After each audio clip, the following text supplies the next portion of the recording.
Hi everyone, welcome back to my new Hieroglyph-a-day series. Today we're going to look at this pillar hieroglyph here. It's usually shown on its side, so it might not be so recognizable as a pillar, but that is what it's supposed to be. But it doesn't necessarily mean pillar, unlike the word we saw yesterday. So I will be back with that in just a moment.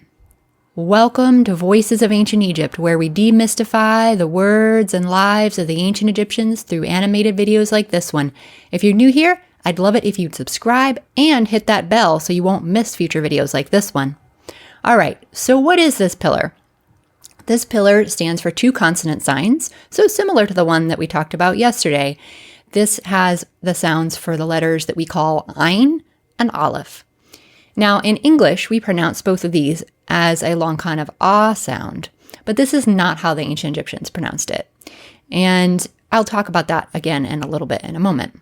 This particular sign with these sounds, ah, can be used to spell a variety of things. For example, the word for donkey has this in it, and so do some other words as well.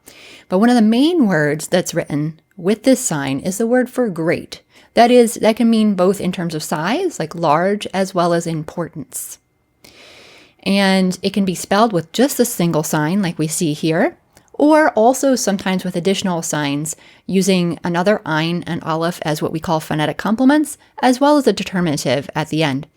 And if you aren't clear about what these things are that I'm talking about, the determinative and Ain and Aleph and all of this, I would recommend checking out my half-hour hieroglyphs guide, which you can find on my website at voicesofancientegypt.com/guide, and I'll link it in the description below as well.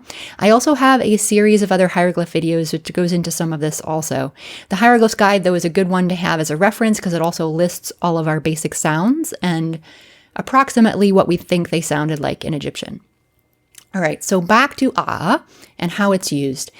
One interesting thing is I did this on purpose to do these two words in a row because we can put ah with the word we did yesterday, this and the hieroglyph we did yesterday, per.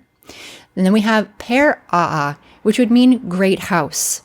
So already you can kind of see some word order in Egyptian with this, although I'm not going to get deep into that today. And per ah means the great house. Now, in addition to the fact that we just made a phrase, which is pretty cool in and of itself, this is actually a really common phrase that you've even maybe said, even though you don't realize it.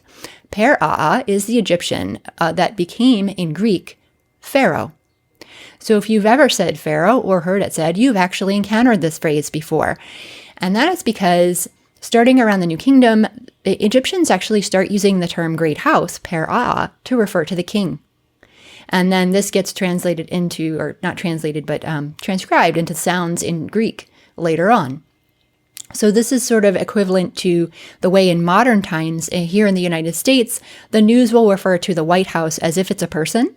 So they'll say, like, the White House today released a statement about X, right? And they don't actually mean that the building itself did something. They mean the president and or his staff, right? And in the UK, you might use Downing Street in the same kind of way, for example, or other addresses like where the prime minister lives and so forth. I've seen that in the news as well. So it's the same kind of idea. The ancient Egyptians did the same thing where they start talking about the king as actually where he lives, the great house, meaning the palace. So there you go. You got a new hieroglyph for today and a whole phrase and a little bit more than you probably thought you'd get in one of these short videos. So if you haven't subscribed already, make sure to click subscribe and that bell so you won't miss the next one. I will, when it comes out, link it here. And on the other side, you can link to the whole series so you can catch all the hieroglyphs in this series. Until next time, stay well, and I'll see you soon.